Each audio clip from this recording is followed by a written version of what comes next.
माता सीता ने तो केवल एक ही पुत्र को जन्म दिया था, तो फिर लव और कुश दो कैसे हुए, एक बार की बात है। माता सीता कुछ लकड़ियां लेने जंगल जा रही थी। जाते समय उन्होंने महर्षि वाल्मीकि से लव का ध्यान रखने को कहा।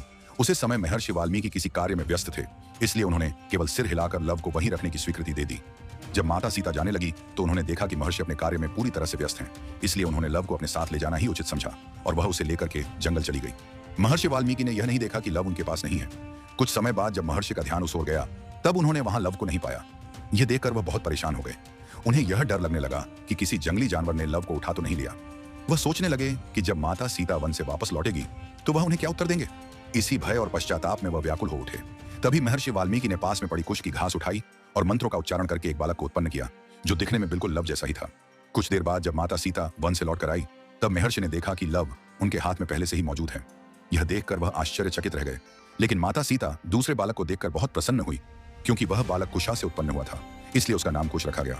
कमेंट में लिखें जय श्री राम।